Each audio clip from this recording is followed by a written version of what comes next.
we're going to get started with Chapter 6-3, Acceptance. Okay, acceptance is when a party to whom an offer has been made, okay, agrees to the proposal.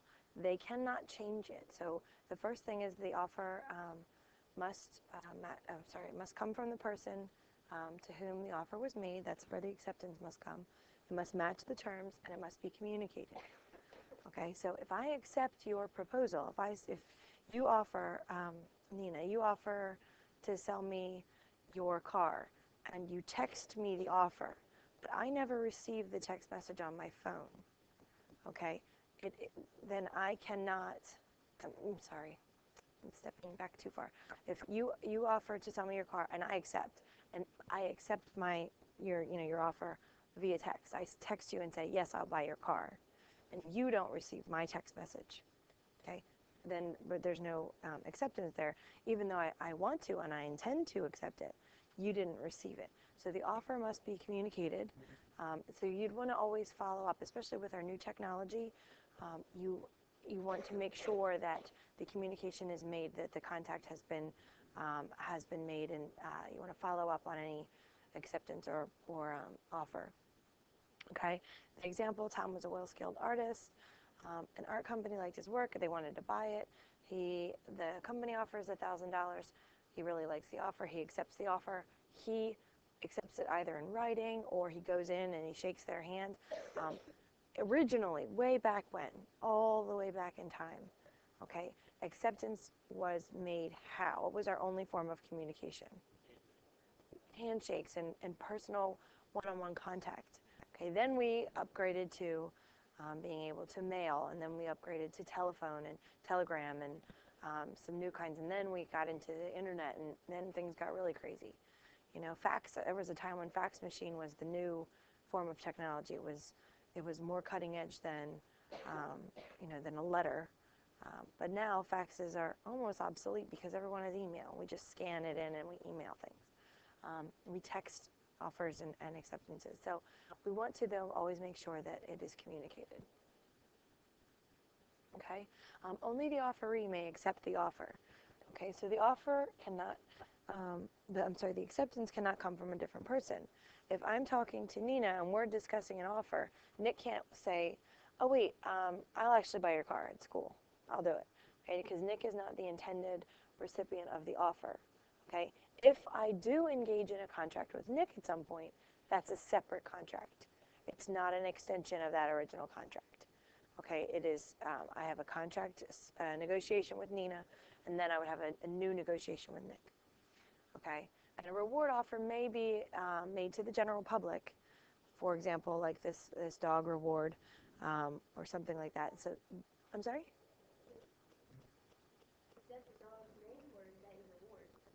I don't know. I don't know. Yeah, I don't know. Okay. So again, acceptance is when two or more people to whom an offer has been made agree to the proposal. Oops. The acceptance must match the offer. So we have what we call the mirror image rule. I'm going to go forward and show. There it is. Hey. Okay. Hold on a second.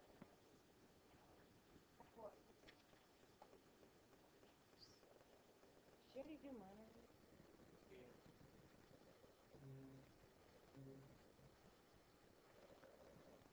This one? Okay. Okay. So the mirror image rule means that the acceptance needs to match the offer exactly. In our illustration here, there is no mirror image because Homer does not look like that. Although most courts apply the mirror image rule, when one of the terms that was changed is an important term, okay? So if they said something like, make sure that you text message me your acceptance by 7:20, okay? And you give them a phone call at 7:20 or something. If you change something slight, but if you change a major piece of the offer and acceptance by saying, instead of $150, we're talking about $100 or something like that, then that would be a major component of the mirror image rule, and that would not be a genuine acceptance. Okay. Again, the mirror image rule must match the terms of the offer, as in I'll trade you a piece of gum for a pencil. Okay, we would not be able to say a piece of gum for 2 pencils. We would not be able to change it. It would just remain the same. Okay, the acceptance must remain the same. Now, let's go. I knew I had another slide here. Okay, so the rule, currently courts in most states apply the mirror image rule. Okay, only when some item of the contract is crucial to the contract. Otherwise, they'll say, a little change here, a little change there. It's not the end of the world. Okay, coming back to, okay, if a party is a consumer, okay, not a merchant, then the newer change terms are not part of the contract. So then we get into this whole section right here is talking about Uniform Commercial Code. Okay, I'm not going to ask that you know a whole lot about Uniform Commercial Code other than what it's called. Okay, so the UCC is the Uniform Commercial Code, and that is important because when you're dealing with any kind of what we call the retail contract, so when you're shopping and you purchase something in a store, you are dealing with the Uniform Commercial Code. It's different, the person that you're purchasing something from doesn't have to sign, a contract with you as you purchase. Okay, they just hand you the receipt. It's just a real quick exchange. So that all operates under the Uniform Commercial Code. Okay,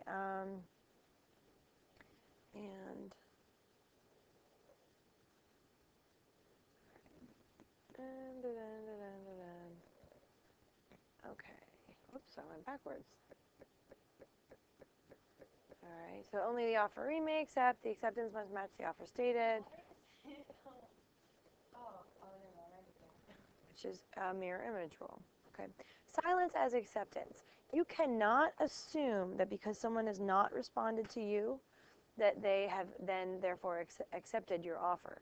Okay, that is not legal or valid to say, if you don't want to be in this contract, contact me by, such and such a time. Okay, so you cannot take silence as acceptance. Now, this example, he's not to be offered bail because he's sentenced to jail for life. Yes, but that doesn't. But it doesn't have anything to do with silence as acceptance for our.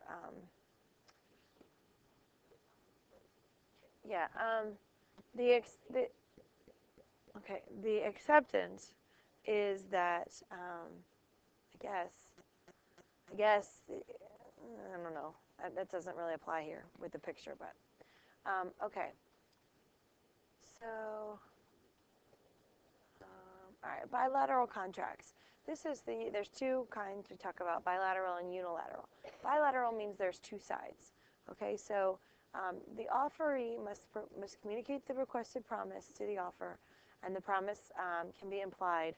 Okay, I will sell you my house if you will pay me $200,000. Okay, here's my promise is to give you the house. You promise to give me the money. We're going this way. Okay. Well, that would be a bilateral contract. If I said, I will give $20 to someone to wash my car, okay, and then if all 4 of you say, I'm not doing that, you know what? But you hear what I'm saying? I'm saying, I will give you $20 if you wash my car, okay? And then I go sit down at my desk, and all 4 of you stay seated and nobody goes and washes my car. I don't have to give you anything, okay? Okay, if Linnea does actually go out and wash my car, then I'm contractually obligated to pay her. That is a unilateral contract. Okay? That is a unilateral contract. Okay? That the offeree accepts, you accept the contract by washing my car. Okay? You accept the contract. The example in the book is a dog that is lost and a reward that is issued. When I bring the dog that was lost home, I'm accepting the contract. I'm saying, here's the dog that you lost. Give me my money, my reward money.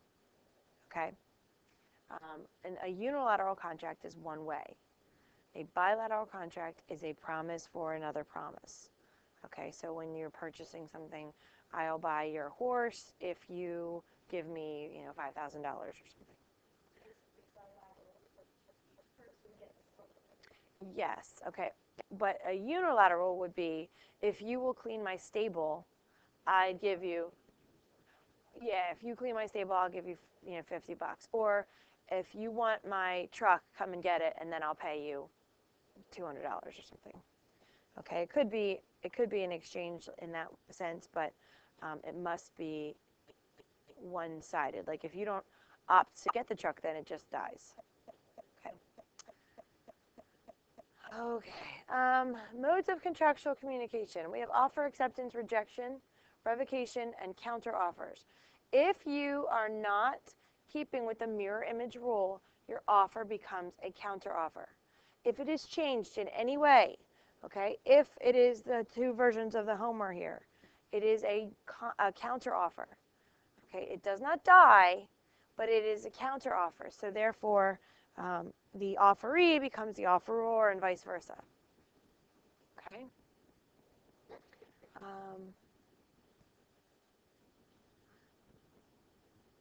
Okay, bilateral contract. Silence as acceptance. A person is not allowed to reply to offers made by others. If the person is silent about the offer, they will not have a contract in situation. Let me see here. Painting house, subject matter. I will pay you $3,000 if you agree to paint my house. And then he says, I agree to paint your house. Okay, that's bilateral. Okay, when he paints the house, the paperwork is signed, the money is exchanged. It's promise for another promise to pay him. Now, if it's just left open, that's where it becomes unilateral. Okay, if you paint my house, I'll give you $60 or $1,000 or whatever. But it's left open. Like if you don't want to do it, you are not contractually. There's no promise that you will do it. So I'm just going to sit and wait and wonder if you're going to show up. Okay? All right. That's a unilateral contract. Okay. The communications can be made, that's hard to read, in person, talking on the phone, text messaging, and mail, which we call snail mail, okay, or through the United States Postal Service mail, or emailing, or faxing or other methods. Now again, communication has changed over the years, so you want to follow up a text message and make sure that somebody responds to you. When I do any of my email communications with the parents in my sports organizations, I always ask them to reply to my email with just a quick, I got it. Okay, what's the purpose of that? Yeah, just to confirm that they've received my email so that hopefully they've read it and they know what's going on. If they don't reply to my email, what does that tell me?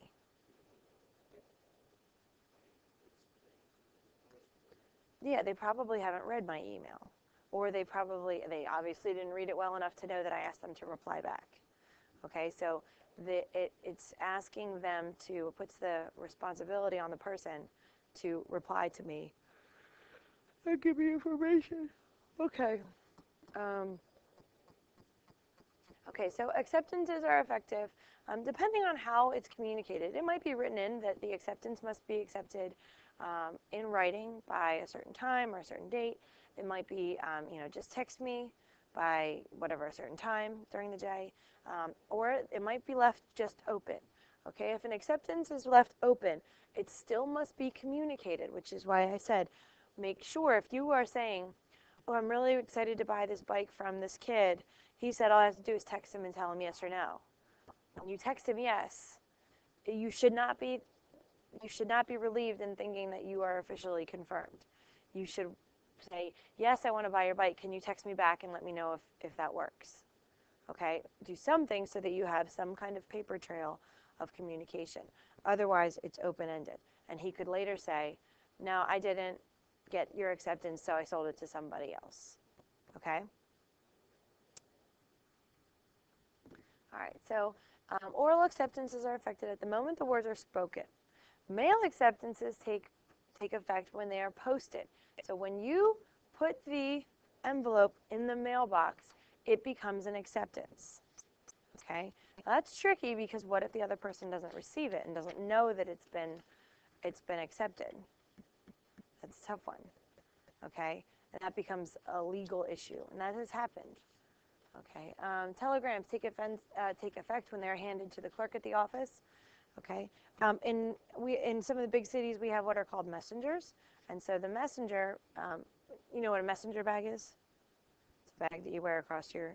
Okay, that whole concept came from these guys that ride their bikes in and out. They dart in and out of traffic, and they make deliveries from place to place and run upstairs and whatever in the city because it's faster than getting in a car and driving somewhere because the city's so cramped. Okay, so these messenger people, as soon as I hand this to the messenger, okay, I've made the acceptance. It is now the messenger's job to get that as quickly as he can to the offeror so that they know that the acceptance has taken place. Okay, so it all comes down to time. It's a little strange, but all right. Fax machines depends on how the system is working, and the offeror may say the acceptance will not be binding until you can write that into your contract. Yes, ma'am. What? My neighbor, he lives right across from me. He mailed a thank you, like a Christmas cookie, and it took like 3-4 days. And he lives right across. Mm-hmm. Well, it goes into the system, so it goes to the local office. Okay, so the offeror may write into the contract, which would be smart, that the acceptance doesn't become binding until he knows for sure. Okay, this is just legalese, but it is best business practice to write that into any contract, that the acceptance can't take place without your knowledge. Okay, what I would like to do, what you will do now, okay, you are going to complete, you've already done Chapter 6-3 questions. You guys are going to complete the Chapter 6 assessment, which is on page 122. Okay, it is questions 1 through 12, okay, that I want you to complete. Tomorrow we will be reviewing for the exam, which will be on Wednesday. This Chapter 6 exam, I'm going to have you try it and see what happens. It's not, if it doesn't end well, then we'll dip back and we'll go from there. But I just want you to try it so you get to see how my exams are. We will review tomorrow. Okay, so today is day B. You will have time to finish this up. Tomorrow is day A. We will review. And then Wednesday is day B. We will take our test, and we will be starting on Chapter 7. Now, I am going to also assign a second, this put me in coach. Okay, I'm going to assign this activity, but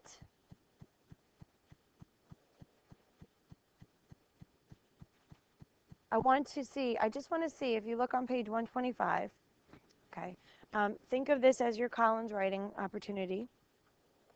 Okay, you're going to read the background of the case. Okay, read the facts of the case. And then I want you to try and identify, it tells you the law. The issue is, could the promises of stardom at the university in the NFL that were made to this player, okay, if they were provable as if he can prove that people did make these promises, okay, could that be considered a part of an enforceable contract? Because he's saying that they promised him that he would be famous, and then it looks that that did not happen. Okay, so this is a real case. I want to see what you think about it, and I will give you a sheet, a worksheet to answer the questions and then put together the Collins writing. Okay, but this will be for today if you have some time, and tomorrow, Wednesday after the exam, if you have some time, we'll start on this. Yes? 122. Those aren't questions, hon. Yeah, those are statements. 1 through 12. Okay? That's your assignment for. Ooh. You do not need to write the question. Answers only, and then you just 1 to 12. Just 1 to 12. Okay? Questions? I will give you this Collins writing on the case law after we start working on the other.